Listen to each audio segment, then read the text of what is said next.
오늘 제목은 사사 기도원을 통한 나의 삶을 바라보기입니다. 사회생활이나 가정생활 그리고 신앙생활에서 첫째로 가장 경계해야 하는 무서운 적은 바로 자기 자신입니다. 그래서 잠언의 기자는 자기 자신을 이기는 자는 한성을 빼앗는 용사보다 낫다고 기록하므로 자신을 이기는 것이 얼마나 어려운지를 말하고 있습니다. 그러나 이에 못지않게 외부적으로 가장 친숙하지만 경계해야 할 대상은 자신과 경쟁관계에 있는 가장 가까운 형제, 자매, 일가, 친척, 친구들일 것입니다. 이 중에서 형제이면서 친구가 경쟁관계에 있다면 이들은 대단한 스파링 파트너이기도 하겠지만 바로 앙숙관계가 되기도 한다는 것이죠. 오늘 본문에서 기도원에 관한 두 가지가 모두 다 나타나고 있습니다. 먼저 기도원이 외부적 적과 그를 대하는 모습을 한번 살펴보겠습니다. 첫째, 에브라임 지파 사람들입니다. 그들 에브라임 지파 사람들이 기도원에게 와서 시비를 거는 모습이 1절 이하에 기록이 되어 있습니다. 하나님의 사람들이요, 우리가 이미 잘 알고 있듯이 에브라임은 요셉의 둘째 아들로서 요셉이 애굽에서 14년간 국무총리 자리에 올라 이제는 나의 생활이 창성하리라 하여 그의 이름을 지어준 이름이 바로 그 에브라임입니다. 그리고 그는 그의 할아버지 야곱으로부터 손을 엇갈리게 얹어서 오른손으로 축복을 받아 2배 땅을 기업으로 받을 약속으로 받았고 실제로 여호수아로부터 에브라임 산지를 더 받은 그런 지파 사람들입니다. 그리고 역으로 기도원은 아비에셀 지파의 사람으로서 이 아비에셀 지파는 요셉의 첫째 아들 므낫세로 그 이름의 뜻은 지난 시절 동안 형제들의 배반과 노예 생활 그리고 감옥 생활을 잊어버렸다 하여 지은 이름이 므낫세입니다. 아비에셀은 이 므낫세의 정손자요 마길의 손자요 길앗 딸에게서 난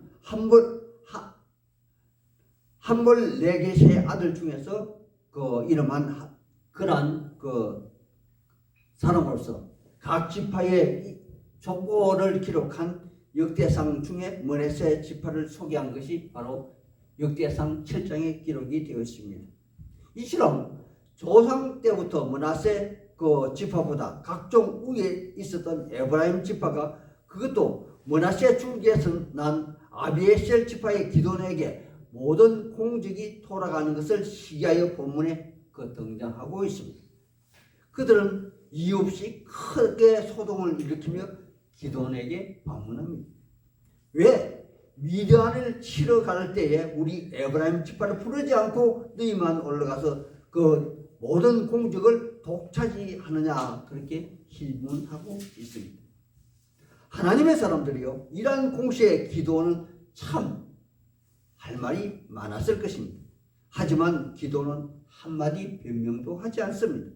그뿐만 아니라 미디안이 패전병으로 돌아갈 때 그래도 전쟁의 공과가 기도원 자기 자신에게 돌아올 것을 미리 방지하고 에브라임 지파를 불러서 그들을 배려해서 오랫과 세벌 에브라임 지파에게 죽임을 당하게 함으로 그들의 위상을 높이 세워주기까지 하였습니다. 그래서 기도원이 에브라임 지파의 사람들에게 이렇게 설명하고 있는 것이 바로 2절의 말씀입니다. 아비에셀에서 난 가장 잘난 것이 에브라임에서 가장 못난 것보다 못하다 이렇게 말하고 있죠. 영어로 하면은 에브라임에서 난 가장 못난 것이 아비에셀에서 난 가장 잘난 기도원 자기 자신보다 낫다고 말한 것입니다. 이 말을 들은 에브라임 지파는 기분이 우쭐해서 그들의 감정을 누그러뜨리고 그 전쟁의 공적만 챙기고 그들은 돌아갑니다. 하지만 아직 전쟁은 완전히 끝난 상태가 아닙니다. 또한 그들의 진정 미디안과의 전쟁을 몰랐으며 기도원은 나팔 소리를 그들은 듣지 못했을까요? 그들 에브라임 지파 사람들은 미디안의 압제를 같이 그들도 고통을 받고 느끼고 있었고 또 각지에서 군사 3만 2천 명이 모이는 나팔 소리를 들었을 때도 그들은 모른 척하고 참여하지 않았던 것입니다. 지금도 그렇습니다.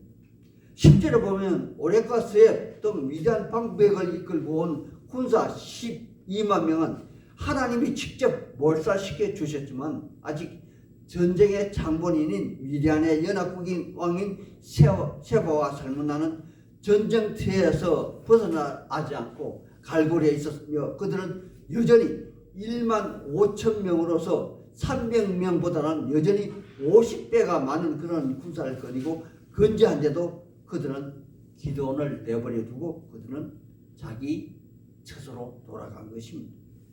참으로 야속하지 않습니까? 정말 말이 안 되는 그런 상황이겠죠. 혹 여러분 주위에 이런 사람들 없으신가요? 아마도 여러분 주위에도 한 명쯤은 다 있을 것입니다. 대부분 지금도 하나님의 사람들 주변에는 이런 사람들이 많이들 있어 하나님의 사람들을 하나님이 직접 훈련시켜 주시고 있다는 것입니다. 만약 이러한 사람들을 주위에서 발견하게 된다면 속으로 감사하십시오. 왜냐하면 하나님이 웃으시며 기뻐하시고 지금도 지켜보고 계시니까요. 두 번째, 숫곳 사람과 분이엘 사람들에 대한 평가입니다. 이 둘 지역은 모세로부터 부여받은 요단강 동쪽 지역의 땅으로서 숫곳은 갈릴리 이쪽 갓지파의 땅이고 분이엘은 갈릴리 강 하루인 루벤 지파의 땅으로서 우리가 잘 아는 야곱이 형 에서를 만나러 가기 전 천사와 씨름한 곳, 즉 하나님의 얼굴이라 부르는 분이엘입니다. 그러므로 자연히 요단강 동쪽 미디안 지역으로서 국경이 맞닿는 곳이므로 다른 이스라엘 족속 중 누구보다도 미디안 족속에 대해서 많이 알고 있었고 또 피해도 극심했을 것이고 또 이 전쟁 중에서 그들이 미디안 군인들이 절대 피할 수 없을 것이라는 그런 믿음을 가지고 있었으며 지금까지 그들은 압제와 수모를 당하고 수탈을 당하며 고통이 심했기에 그들 미디안 왕들이 아직 건재하다 여겼기에 그들이 받은 후환이 두려워서 기드온에게 300명 군사를 홀대하고 있는 것입니다. 제가 6절의 말씀을 읽어드리겠습니다. 숫곳 방백들이 이르되 세바와 살문나의 손이 지금 네 손 안에 있는 거냐? 어찌 우리가 네 군대에게 떡을 주겠느냐? 하고 말한 것이죠. 미디안의 군사 12만 명이 기드온 300명 군사 작전에 빠져서 그 적군이 거의 몰살당했습니다. 하지만 아직 미디안의 정예의 군사인 1만 5천 명이 미디안 왕들을 호위하고 있으며 그 반대로 기드온 용사는 아무리 용맹하다 한들 고작 300명이 고작입니다. 앞서 말씀드린 대로 군사 숫자만 보더라도 약 50배 차이가 납니다. 또한 그들은 단순히 애국에 불타는 이스라엘 백성들 뿐이고 적군은 잘 훈련된 군사들입니다. 혹 그들이 최고로 훈련된 군사들이라 그렇게 가정할지라도 여전히 그들의 눈에는 기드온은 그들 미디안 왕의 적수가 못되는 것이라 그들은 생각했을 것입니다. 그래서 그들 숫곳 사람들은 자기들을 도로 온 기드온 군사에게 소망이 없다고 한 끼 식사 한 조각의 떡도 허락하지 않았던 것입니다. 하나님의 사람들이요. 그러나 그들은 진정 알지 못하는 것이 있었습니다.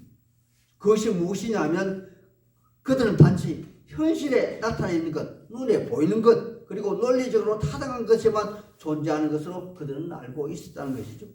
하지만 눈에 보이지 않는 빙산보다 수면 아래 얼음더리가 더 크다는 것처럼 나타나 있지 않는 것, 보이지 않는 기드온의 300명 군사 뒤에는 바로 그들을 도우시는 하나님이 존재하셨고 하나님의 능력을 볼 수 없었기에 그들은 그 전쟁의 역사를 대해서 가늠할 수 없다는 것입니다.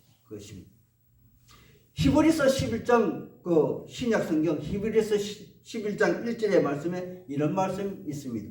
보이는 것은 나타나는 것으로 말미암아 되는 것이 아니요 믿음의 눈으로 바라보아야만 나타나는 것이 실상이라고 말입니다. 그들은 이 사실을 알지 못했다는 것입니다. 그래서 그들은 참으로 혹독한 대가를 치르게 된 것으로서 그들이 들가시와 찔레의 살과 심장이 찢겨져 죽임을 당하고 그들의 보호막인 망대가 흘리게 되는 것이 아닙니까? 그런데 사사 기도는 어떻게 이런 다소 편파적인 그러한 해결책을 내놓고 있는 것일까요?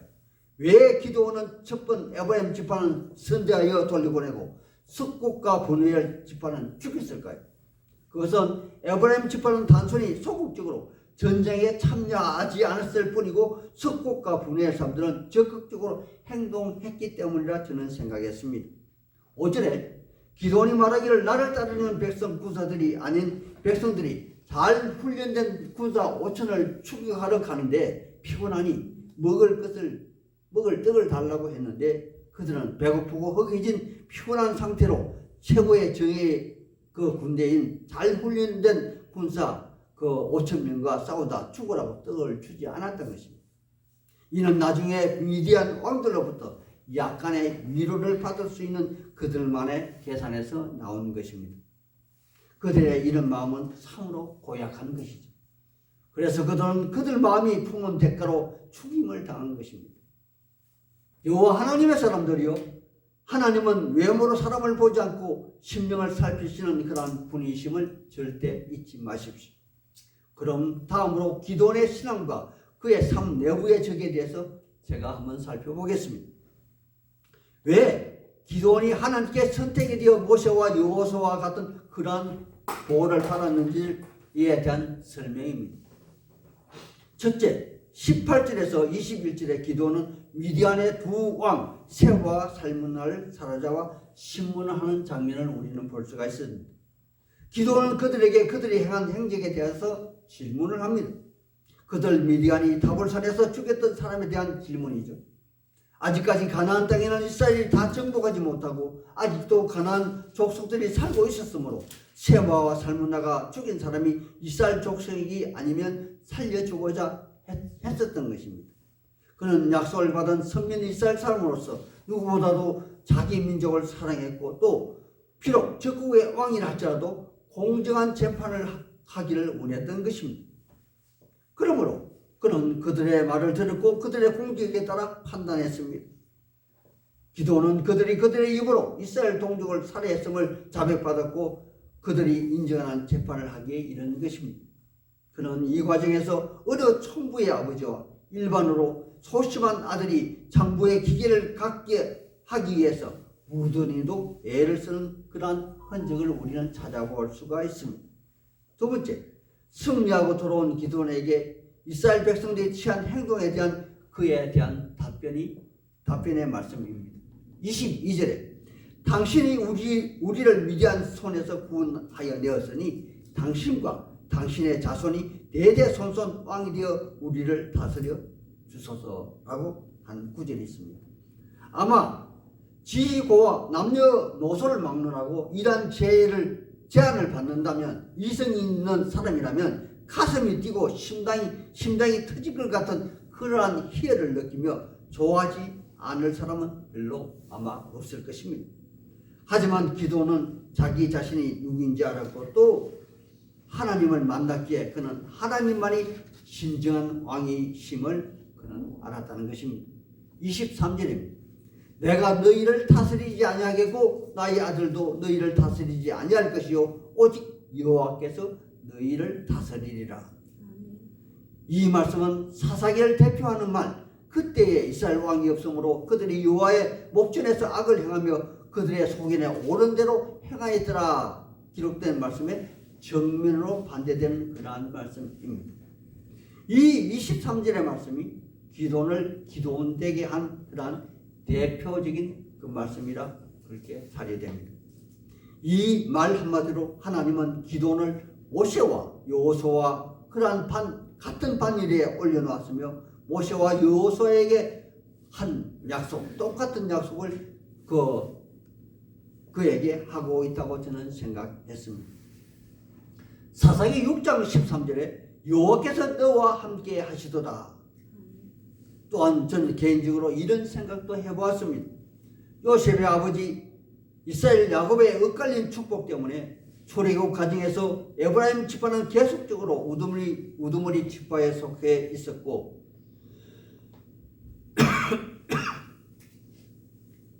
또 그 반대로 그 므낫세 지파는 그 에브라임 지파를 그렇게 그 수정들면서 그렇게 지내왔습니다. 하지만 여기 기도의 이 말 한마디 때문에 역대상 기자는 므낫세 지파를 에브라임 지파보다도 먼저 그 기록하고 있음을 그 말해주고 있는 것입니다. 이는 다시 그 말씀을 드리자면은 바로 므낫세 지파가 장자의 역할을 다시 찾은 것이라 저는 생각했습니다. 그리고 세 번째, 기존의 잘못된 점인 허물을 한번 살펴보겠습니다. 그는 이스라엘 백성들이 출애굽 시에 애굽 사람들에게 선물을 받기도 하고 탈취하기도 한 물품 중에 성막을 짓기 위해서 자원하여 내어놓은 물품으로 성막과 성막에 사용되는 기물을 만든 출애굽기 36장을 잘 알고 있었나 봅니다. 그래서 그는 탈취한 기구를 달라고 하여 금 에봇을 하나 만들었습니다. 에봇은 우리가 잘 아는 대로 대제사장이 성전에서 하나님께 나아갈 때 입는 바로 그러한 옷입니다. 특히 대제사장이 입는 옷은 엄격하게 하나님이 모세에게 일러준 그 규칙대로 소양대로 제작된 것입니다. 이 옷의 가슴 중앙에는 이스라엘 12지파를 그 상징하는 12보석이 있어서 그 12지파가 만약 12지파 중에 어느 한 지파가 잘못을 저지른다면 그 지파를 상징하는 보석이 빛을 잃기 때문에 제사장은 그 지파를 불러서 문책하고 회개토록 하는 그런 속죄제를 진행하는 그런 그 표상이기도 합니다.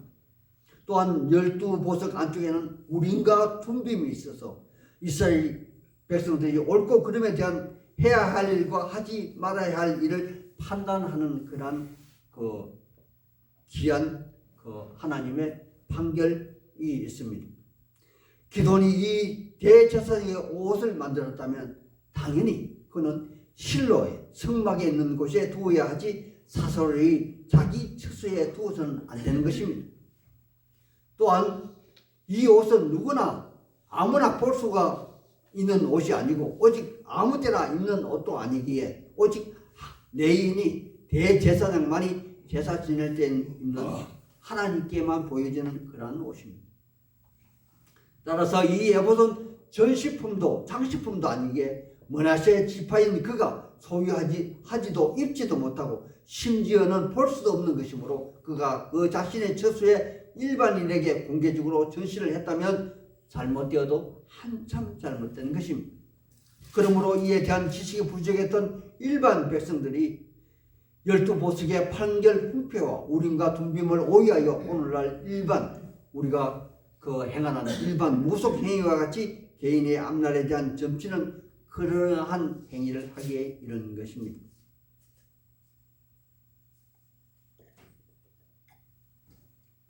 성경에는 이러한 행위를 음란하게 에봇을 위했다 그렇게 기록하고 있습니다. 또 기돈이 살면서 잘못한 결혼 생활이 있습니다. 구약 창세기 태초에 하나님은 하나님의 사람 아담을 흙으로 만들었습니다. 그리고 그의 아내가 그가 홀로 사는 것을 처근이 여기시고 어이피 여기셔서 갈비 하나를 취하여 여자를 만들어서 둘이 한 몸으로 합하여 온전한 한 몸을 이루게 하셨다는 것입니다. 그러하다면 결혼 제도는 당연히 일부일체제입니다. 몸에 기형적인 많은 갈비뼈가 있다면 이는 장애자일 뿐이고 기형자일 것입니다. 그 당시 그 지역 문화가 일부 다처 제도일지라도 장애자 우상시대 일지라도 모세 오경 창세기를 읽은 그러한 사람이라면 일부 다처 제도가 잘못된 것임을 인식하고 가감하게 바꾸어 정상적인 생활을 해야 하는 것이 옳습니다. 우리 신앙은 남자 성도님들 중에 가끔은, 아주 가끔 이런 사람이 있을 것입니다. 옛날에 태어났다면, 중동 지방에 태어났다면 부인을 여럿 거느리고 살았을 것이라고. 또 이스마엘이 섬기는 그러한 코란 성제에는 부인을 5명이나 그릴 수 있다고, 그런 아주 잘못되고 한참 잘못된 생각으로 하나님의 말씀을 몰라도 정말 모르는 무식한 사람들이 있다는 것입니다. 이는 오늘날 우리 사회에 적용한다면 나에게 유리한 것은 사회적 가능이라 그렇게 받아들이고, 나에게 불리한 것은 성경 말씀대로 따라야 한다는 그러한 이중 잣대를 취하는 것으로 이는 하나님이 바로 미워하는 것입니다. 예를 들어 하나님의 말씀인 것을 내 생각과 내 천만인이 그러다 할지라도 옳은 것은 옳은 것이고 그런 것은 그럽니다. 반대도 마찬가지죠. 예측에 우리나라의 일제 침략 그런 시기에 신사참배가 잘못된 것이라고 목숨을 내놓은 우리 선배들의 신앙인들의 발자취를 우리는 따라야 한다는 것입니다. 다시 한번 말씀드립니다. 우리 생활 삶 중에서 옳은 것은 옳은 것이고 나쁜 것은 나쁜 것입니다. 30절에 보면 기드온의 자식 중 아들이 70명이 있었다고 합니다. 그러하다면 부인이 한 사람당 10명을 낳았다면 최소 부인은 몇 명이나 됩니까? 바로 7명씩 낳았다면은 부인이 10명일 것이고, 부인이 2명만 아들 둘씩만 낳았다면 부인이 35명 정도 되겠죠. 그리고 첩도 있었다고 합니다. 이렇게 혼자서 많은 가정을 꾸리고 있었다면 하나님의 창조 질서에 어긋나는 것으로 당연히 문제가 발생하는 것으로 지극히 비정상적인 것입니다. 사사기 6장, 7장, 8장은 여태까지 기드온이 하나님 앞에 순종하며 온전한 신앙생활을 했다고 그렇게 기록하였다면, 사사기 9장의 기드온은 잘못된 가정생활로 인하여 잘못된 오해에 기인한 그러한 만행이 자세하게 적나라하게 그렇게 기록이 되어 있습니다. 성경에 부인 1명 이상 두어서 행복했던 가정은 한 사람도 없습니다. 우리가 좋게만 여기는 믿음의 조상 아브라함도 부인 사라와 애굽 사람 부인 사람의 몸종 때문에 고통을 당했습니다.